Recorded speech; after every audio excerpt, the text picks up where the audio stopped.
Welcome to the Namakula Patrons Club Structured Conversation Series.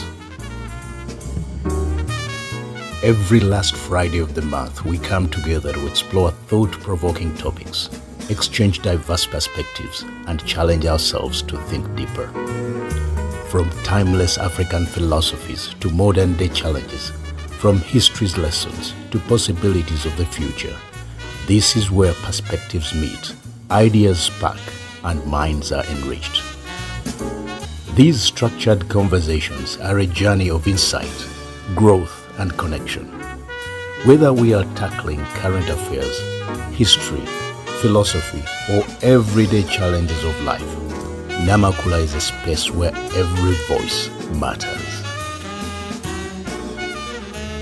The theme of our conversation today is the philosophical basis of traditional healthcare.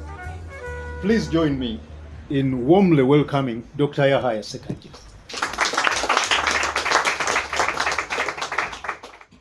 I'm honored and humbled to have this opportunity to lead a discussion that involves ancestral knowledge and the modernity we are in.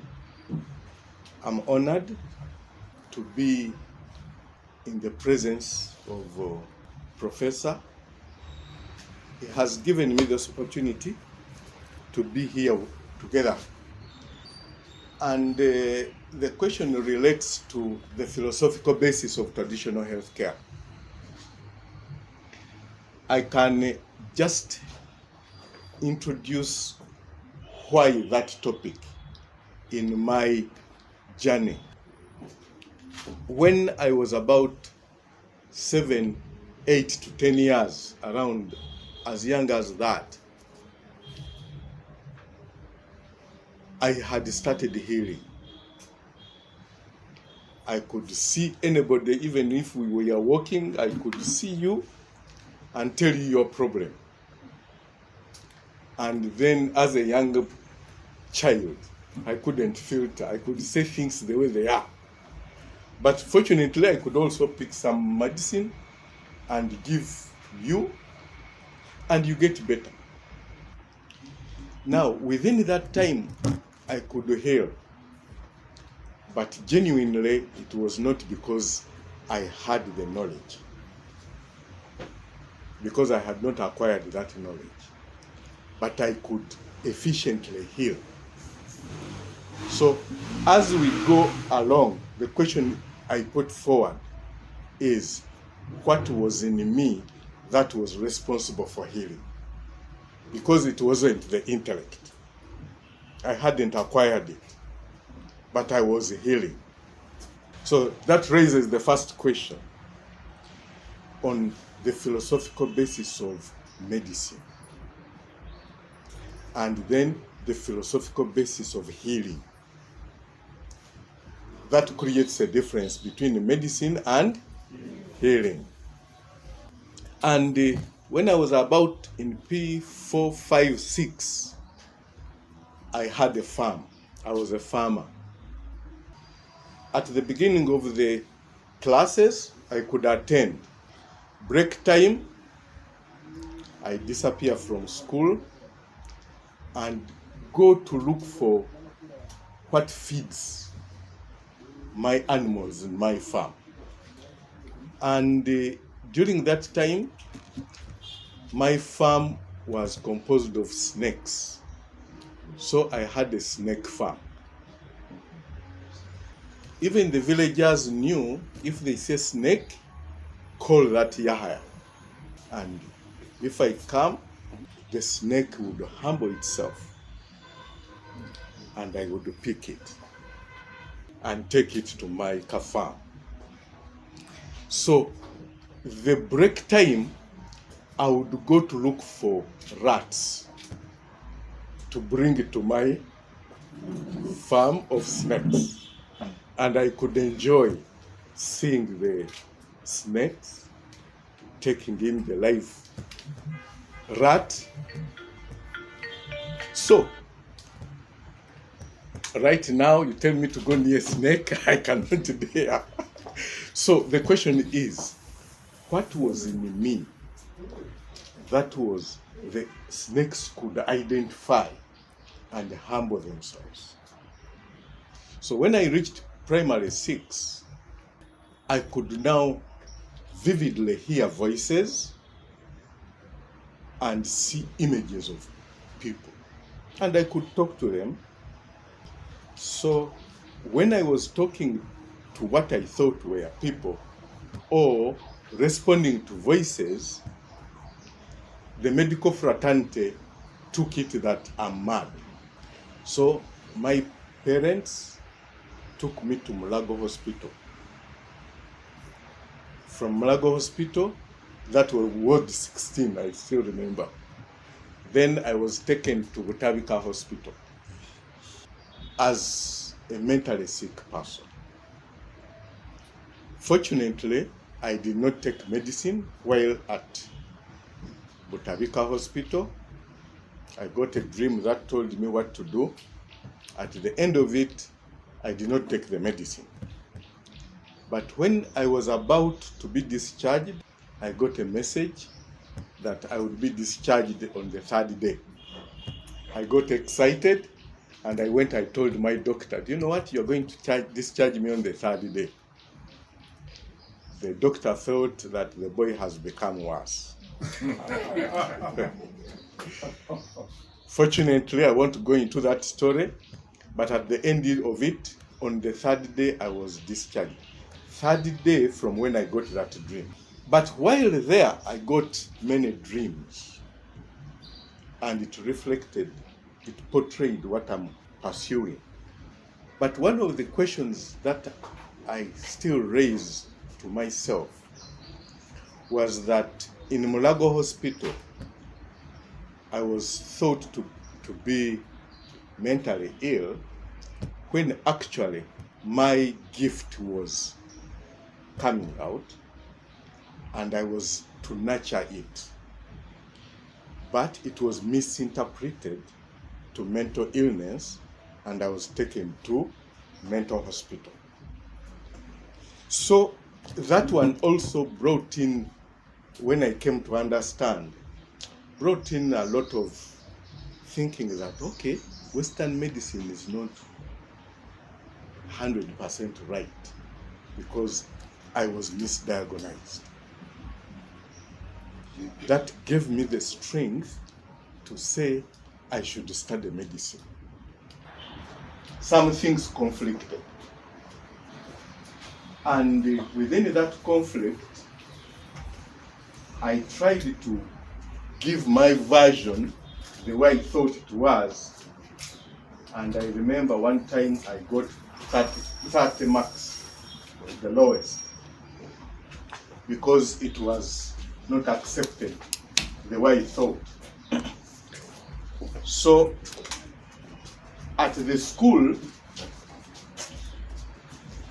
at Makerere University Medical School, what I designed was I answer what is expected and I pass and argue against it. And that attracted my lecturers very much, because I could give the expected answer, and when I'm arguing against it, there was logic in what I'm saying. After graduating from medical school, I felt a lot lacking. I had to go to shrines to study. And I think in shrines is where I understood healthcare and medicine.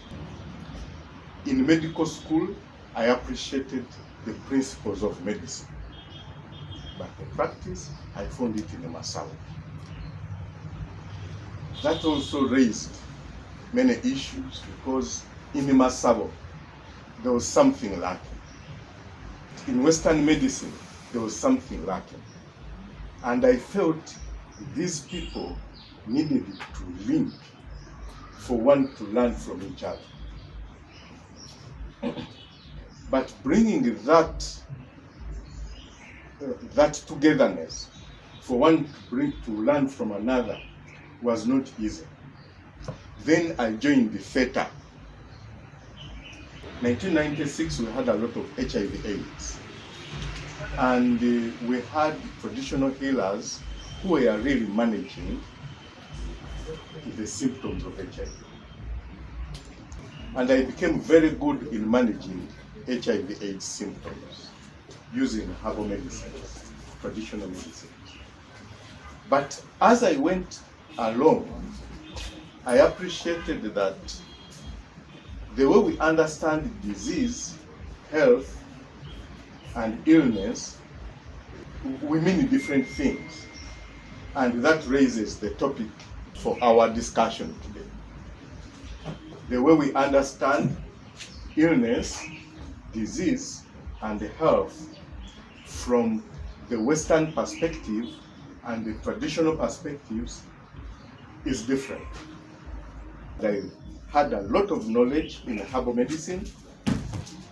I had the knowledge for more than 500 plants, and I knew the scientific name, the traditional name, and their medical uses. But as we are using these plants in the shrines masabo, the principles were different. I became a good herbalist, and thereafter we are looking after the phytochemical compounds of the plants, what active compounds are used in healing, in the management of diseases. I was with the pharmacy department, and when I joined Prometra International, I was on the ethics and legal committee, and I was in the research department. So for HIV/AIDS, we did a lot of research, and we found good products. But what I appreciated there was that a plant, when we are using it in Western medical approaches in pharmacy and looking for active compounds which alters the physiological functions of the human body, it's a good thing. But again, when you are in the traditional way, you don't need to take in the plant. You can only hold part of it here, like this, or put it in your pocket, and it helps you. It does the work. So the principles are different. Here you are only holding it. You combine this with that and that, form a kayirizi, put it around your pocket, and health improves. So the principle of taking in an active substance into the body to have a physiological change does not apply here. Are we together? Yes. It does not apply. So here the principle is different. So the question was, what is the principle? And what are we hearing? So you may not hold this plant in here for your diabetes to go. It might not go. Or your hypertension. But again, your rumbe, something that was holding you and making you unhappy or sleepless, you can hold this and it goes. And I saw that when I was working with the hospice and the Palliative Care Association.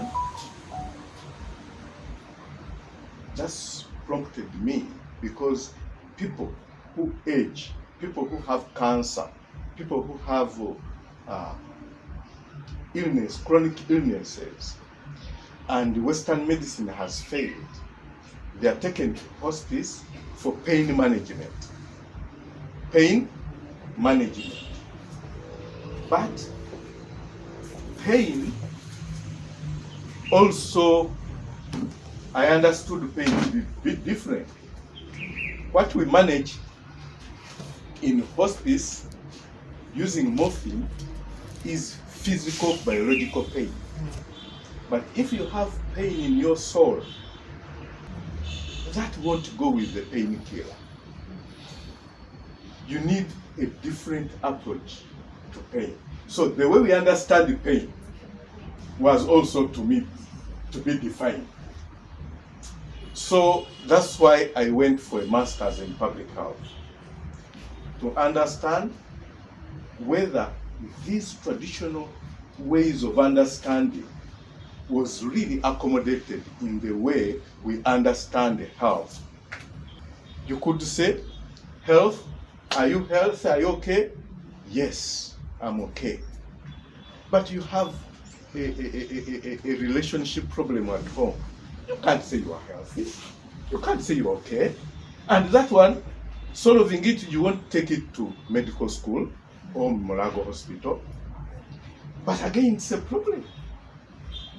So, for my PhD, my concept initially is illness, disease, and health are variably understood.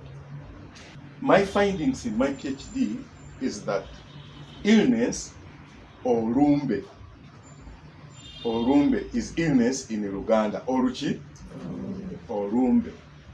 Disease, or bulwadde, obulwadde. Health, obulamu, obulungi. If you have ancestral relationship problems, you won't have good health. Nga bajjajjabo bakuba nti ni bw'onooba otambula nga oli bulungi, you will not have good health. Yet, nga bajjajjabo bakubanja n'ogenda mu ddwaliro, we shall look at all the parameters and you will be clinically okay. But for you, you are not okay. So others will say you are pretending, it is psychological, whatever it is. But now, when Orumbe is understood as illness, obulwadde, disease.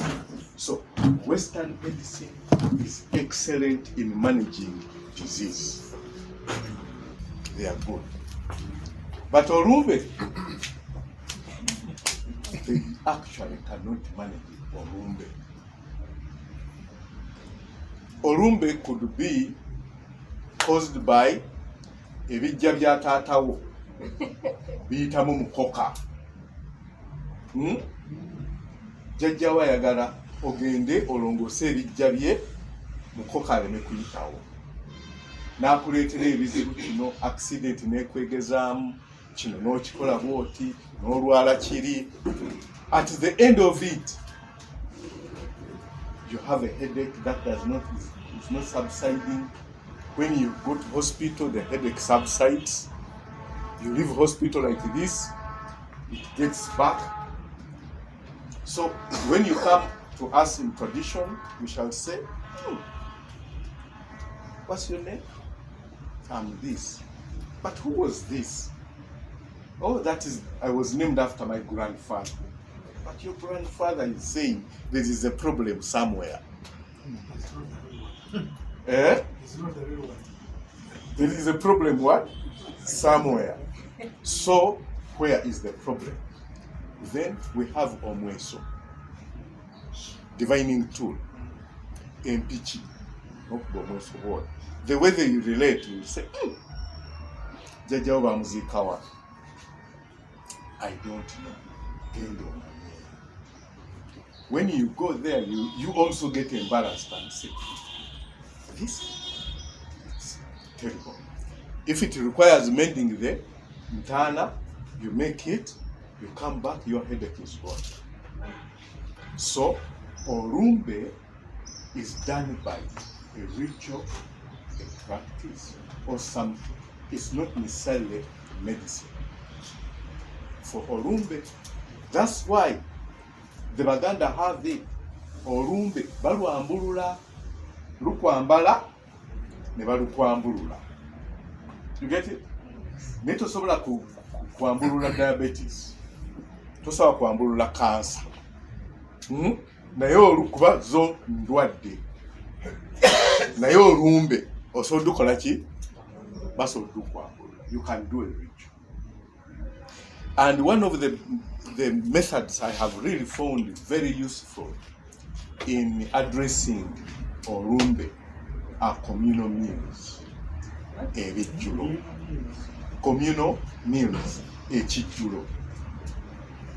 Communal meal is very, very good. You can solve many problems you have not even understood existed. But you make a communal meal. A communal meal means you bring people together, be them of the family, even if we are like this, and we share a meal together. That one has greater value in addressing our cultural, spiritual, moral issues than medicine. Now, when it comes to health management or defining health and health management, Western medicine has its own good parameters. Traditional medicine has its own good parameters. And those of you who have influence in one way or another, the traditionalists and the medical professionals actually need to come together. The systems are not conflict. They can complement each other. They can complement each other. Currently, we have the Traditional and Complementary Medicine Act, which is promoting the integration of medical care. What we are finding is that my sister, or let me say my professor here, goes to a traditional healer, goes to the medical doctor. These two are not communicating, but they are addressing the same person. You get it? If these systems were communicating, it would be very easy to address the patient. So what I'm advocating for is for the medical and traditional healthcare systems to communicate for the benefit of the patient. I'll stop there for now and address any other. We initiate the conversation.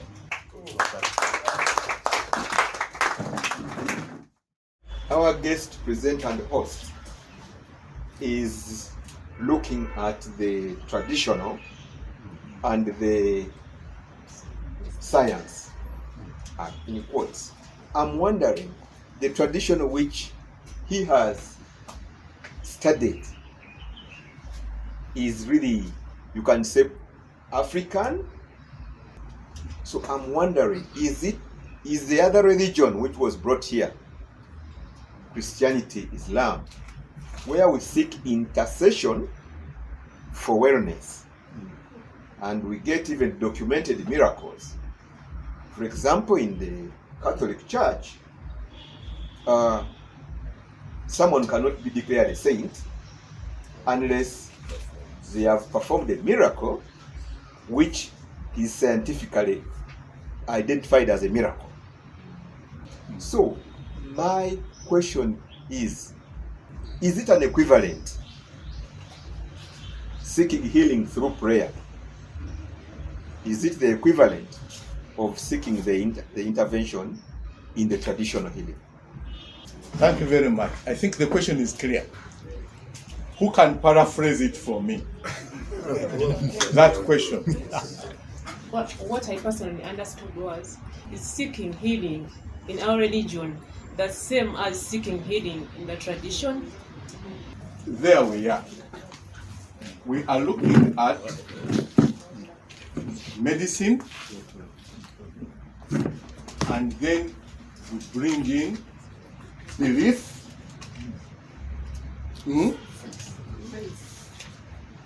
and then faith. Now, let us first distinguish between belief and faith. Let me put it this way. In traditional medicine, we believe that plants have spiritual power. We believe that any creation has spiritual power.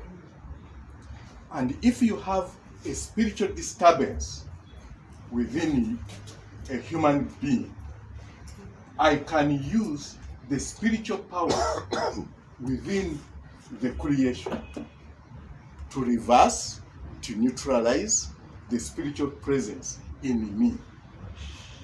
But that's not faith. Are we together? That is belief. I want to create a difference between faith and belief, such that we can address that. So, the belief that the chicken has a spiritual power, and I can rotate it 9 times anti-clockwise to solve a spiritual problem in you, is belief. Are we together? I cannot say I have faith in that. Are we together, sir? Uh-huh. Now, faith relates more with something above. The systems above. Some people call them God. That we refer to God. Others call them Katonda in Uganda. Others Ruhanga. But I don't know if they refer to the same. Do they refer to the same thing? Is Katonda God or Ruhanga?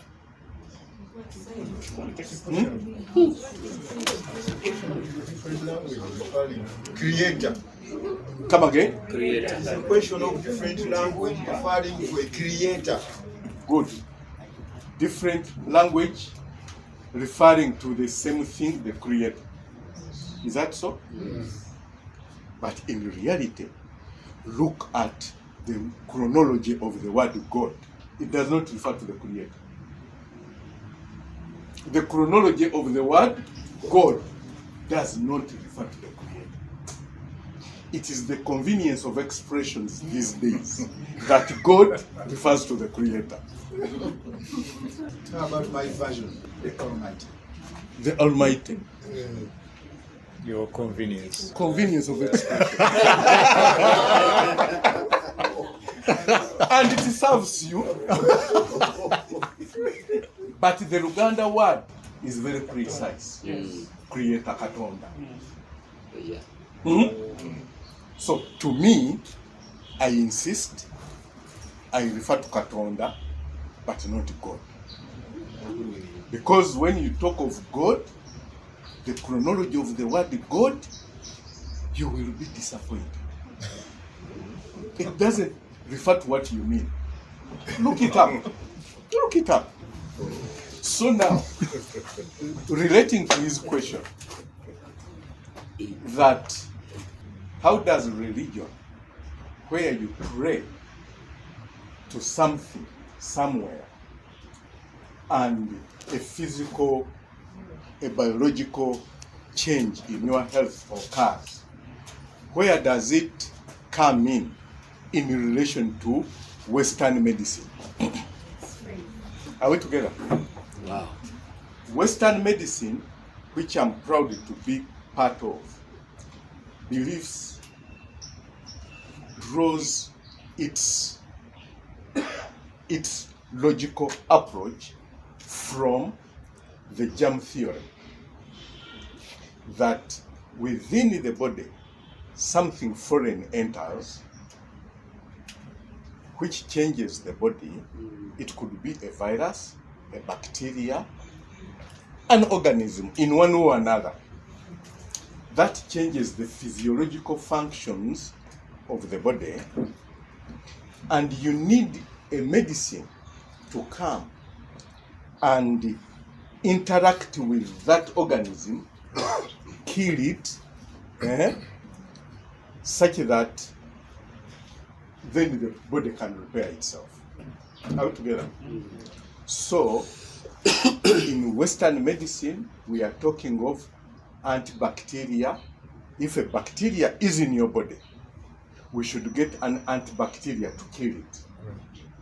If it's a virus, we should get an antivirus. If it is If it's an imbalance, if it is an imbalance, we should create a situation to restore the balance. But still the imbalance is caused by something. Now, within Western medicine, initially, that was it. These other aspects, and that's what was defining somebody being healthy. Then the sociological aspect came into play. It's not necessarily the bacteria or the virus or something foreign. You can have other entities that can create an imbalance that could be determined by environmental factors. So we came into the social determinants of health.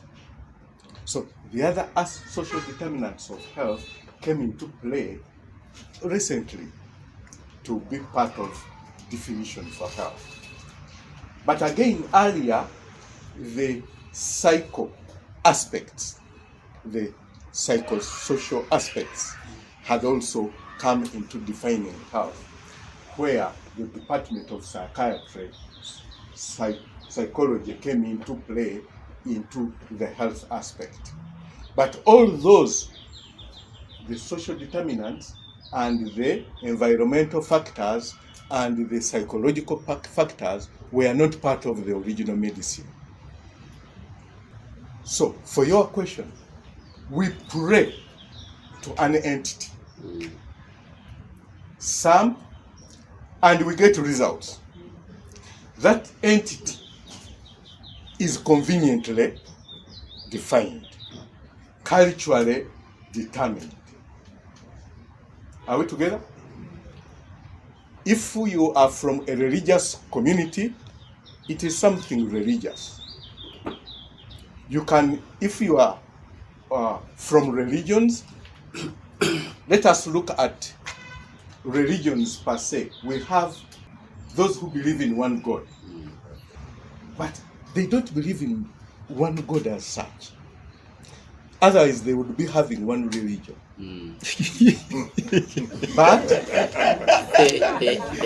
But they believe in the messenger of the God. That's why I'm a Muslim, because I believe in Muhammad as the messenger. I'm a Christian, I believe in Christ as the messenger. You get it? Not as God, but as the messenger of the God. So they become Abrahamic. Their major ancestor is Abraham. And Abraham was a human being, which means he died. Era muzimu. He's an ancestor. Yeah? And there is no claim that he was like Muhammad and Jesus. Abraham wasn't a son of God. So this religion you are talking about, they are religions because they believe in a messenger. Not about God, but the messenger and what the messenger said. Yes. And what the messenger said. Then we have those like our traditional religions. They believe God is in everything. Yeah. Even here, God is here. Even in that animal, even that insect. And for those of us who are poly, we believe, if I put it locally, that if we had a cake here and you took just a piece of the cake, would you say you tasted the cake? Yes. And you will know how good it is. Yes. And that piece you took is similar to his. So God is like a cake. Everybody can taste it wherever you are. That God is not anywhere there alone, but can manifest in everything. And that bit of manifestation in God doesn't make him many, but his ability to appear everywhere doesn't make him one. So he's not many, he's not one. That's why many people say, oh my God, and they're not making a mistake. Otherwise, we would say, no, he's not yours alone. He's mine also. But in essence, that entity we pray to, which is not defined, which is conveniently expressed, can respond variably. In Western medicine, the issue is the logical deduction of whatever we do. But prayer has a role because we are spiritual. The Western medicine addresses the physical part of us, and everybody does it. The same with herbal medicine. But prayer, because I'm spiritual, I'm a spirit, I have a soul, I have morals, all those three cannot be addressed by a tablet or an injection. And yet they affect my health. So they are addressed differently. I don't know if I'm addressing it. You're getting there. Let us look at another question. Last time you were here, sir, I think you got a film of the Caesarean section carried out in Gulova in 1879. That is when the West was trying and getting 100% fatalities, and at Gulova, the child and the mother came out alive. So I believe that in Dr. Ssekagya, we have a renaissance. People will reflect on what has kept us behind for a very long time. I want to quote the president of North Korea. He talked about Africans and said that you will not get out of your backwardness until you embrace your cultures. He gave one example that the West have told you that homosexuality is a human right and that polygamy is evil. And you choose between your culture and what they are telling you until you dismiss a lot that we are being told. We shall never make it. And if they can give examples of those countries which are developing very fast in the last 60, 70 years, they are strong on culture. Japan, the Chinese, the Indians, really. But whatever is ours, we are forsaken. And to that man in North Korea, that is what has kept us backward. Thank you very much. He has raised the point of integration of Western and traditional medicine. The word traditional medicine is new. It started somewhere in 1978. The word was medical traditions. Each culture has its own medical tradition. So it was because of the different medical traditions that they crafted the word traditional medicine to embrace all of them. Each medical tradition has its own philosophy. The challenge is we want to integrate the practice before we integrate the philosophies, and that will not happen.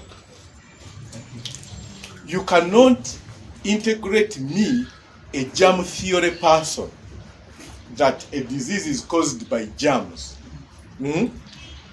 with a person of Orumbe spiritual things, which I even don't believe exist. You get it? As a medical person, the way we are trained, issues of spirituality is non-existent. And we are so convinced about that. And then the spiritual person, much as is good, cannot argue successfully with a well-funded, politically defended, legally supported medical system.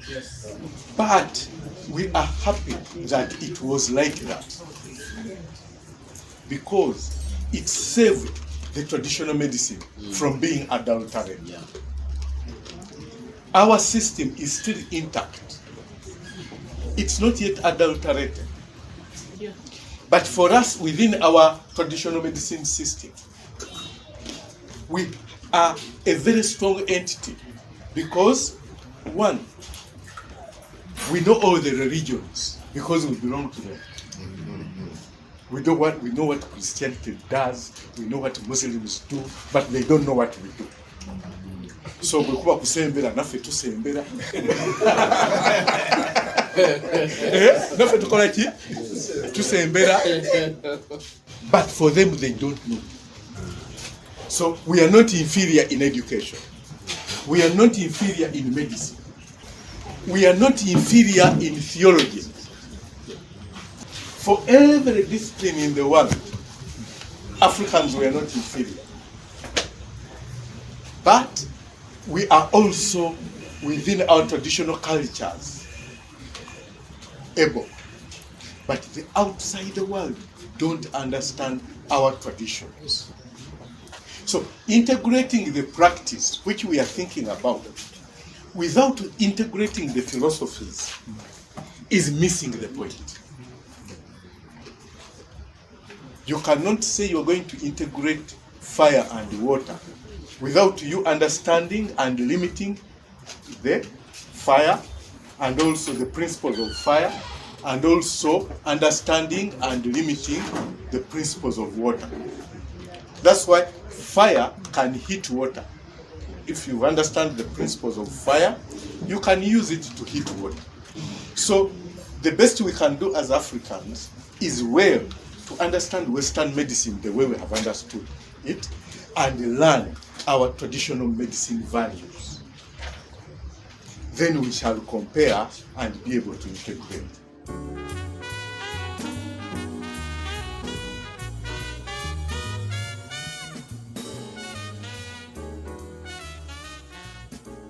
The collaboration between the Western medicine and the traditional.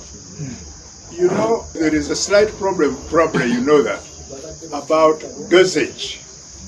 Our dosage, traditional dosage, you know, end up taking a jerrycan or something like that, or as medicine, that's what you take.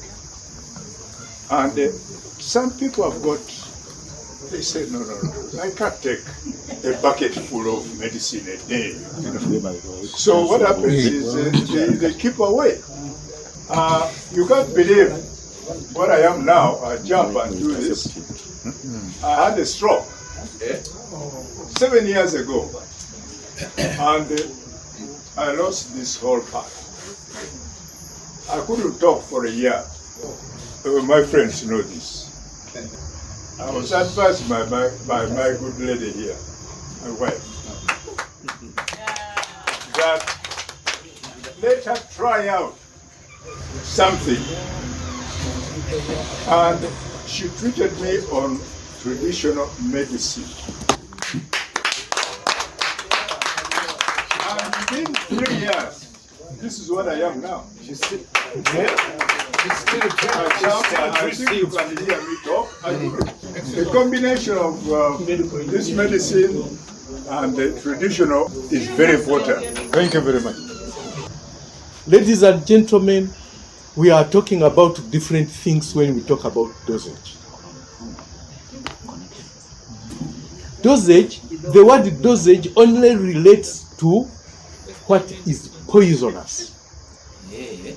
And dosage, the basis of the dosage, you need to get, if this is the medicine, and you have the study sample, rats, you are determining the lethal dose 50. Because if you talk about dosage, the first thing is lethal dose 50, meaning the amount you give to the sample, study sample like rats, and 50 of them die. You determine the lethal dose 50 for anything you want to talk about dosage. Otherwise, even food would have dosage. Even water would have dosage. But something that can kill, you determine lethal dose 50. The amount that can kill 50% of the sample. Then you go on reducing the amount to a therapeutic amount with less side effects to this body. That's when you determine dosage. That's why we don't have dose of food. Otherwise, you cannot determine the lethal dose 50 of food. That if I give you these granules and all of you eat this amount, 50 of you will die. And if you cannot determine the lethal dose of 50, lethal dose, the amount that can kill 50% of the sample, then the word dosage is wrong. So in herbal medicine, where we have what we take in is biodegradable, the body takes on what it wants, the rest goes out in feces. It doesn't kill you. But for a chemical, the rest will kill you. Yes. So you need to determine the lethal dose 50, and then you go on reducing the amount to what is therapeutic, and then with less side effect. So in herbal medicine, the issue of dosage is not equivalent to amount. Otherwise, if dosage was just amount, then we give you jerrycan is an amount. You take it. So dosage, let us not use the word wrongly. Thank you very much. Okay, thank you. Doctor, there is one aspect that Mayor touched about the person who died. And the relationship between bathing so that you get rid of that dead person and not bathing. You see, a museum. What is a museum? Ghost. It's not a ghost. It's a spirit. It is the spirit of the dead. Yes. Omuzimu is the spirit of the dead. Now, omuzimu can work best in a human body. Omuzimu gutwetaaga otukoleramu okukola. Ate naffe twetaaga omuzimu okukola bulungi. So twetaaga each other. Kati omuzimu bwe guvaayo ne gujja gy'oli, gukwetaaga hollow cell. Naddala when it is being exhumed. But again, omugogo ogw'ekitooke puts a barrier between omuzimu and you. Kyekyo lwaki bwe tuba tugenze ku malaalo tunaaba ebigogo. It puts a simple barrier. It creates an energetic field. And we are with our team. I have students there. Yes. With our team, we are going to create a small lotion.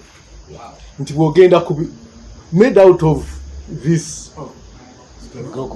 bigogo, such that just your bit and you create. Does that work even with a non-Muganda? Yes, everywhere. It's tradition. Yes, because when I was in Japan, we went to a dead. They have a monastery.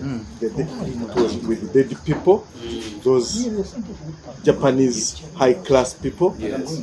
And one of the ancestral spirit that was looking at one of the, because this Japanese was higher but didn't know his ancestry. And he was aware he doesn't know. But when we visited that, he got possessed and started talking. They understood. But now, getting out of that possession, they didn't know what to do.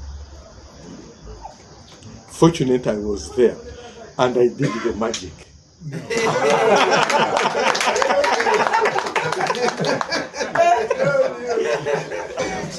Let us slightly concentrate on dreams, because we all dream. What we fail is to remember the dream, but we all dream. Now, dreams to me are very, very significant. Dreams can be a simple dream. There was Manchester playing with this, and then you dream about that. Those are called simple dreams. We have common dreams. Common dream, you dream about it, he dreams the same, I dream the same, you dream the same. When we are together, Naro said, that's a common dream, and it has its own meaning. We have a collective dream. Collective dream, you dream piece of the dream, of the whole. Another one dreams another piece. Another one dreams another piece. Another one dreams another piece. When you are together and you put the dreams together, they make a piece. That's called a collective dream. And that has its purpose. Nadala, when you are in a process of ancestralization and Okwazarubari, the bits of dreams, collective dreams, become very important than a common dream. Because you are going through a process that shouldn't be predetermined by the Senkuru, the leader. But your ancestor has a bit he wants, the other one has a bit he wants, the other one has a bit he wants. So collectively, you make out a program. And that's a very good program. And it serves many people. Those are 3 types of dreams or 4? 3. Then we have a therapeutic dream. You dream when somebody is actually treating you. You wake up, the sickness is gone. Yes. You had a headache. Somebody comes at night in a dream, puts you Vaseline or bathes you. Following day, the headache is gone. That's a therapeutic dream. We have a telepathic dream. Telepathic dreams are very good to nurture. You are here and you dream somebody terribly sick at home. You dream intervening into that person. You give treatment. Yeah? Or somebody, you dream somebody has died, but within the dream, you take him out of death. You say, no, don't die, don't die. You really put him out of, you save him. You wake up even when you are sweating. You really were there, much as you were in a dream. But now, that is an interventional dream. It is telepathic. You really intervened into a process somebody is going through at a spiritual level, and you save the situation. That is a telepathic dream. We have a prophetic dream. A prophetic dream, like what you say, you dream about something, and 6 months it happens. This one also comes in. There is when you reach a place and you say, and indeed you have gone there for the first time, but you say, this doesn't look new. It's as if I've been here before. You got a dream of that place, much as you forgot. In the subconscious, it is there. So when you see it, the subconscious opens, and you can even tell what is next. You can tell what is next. That is a prophetic dream. And then we have a vivid dream.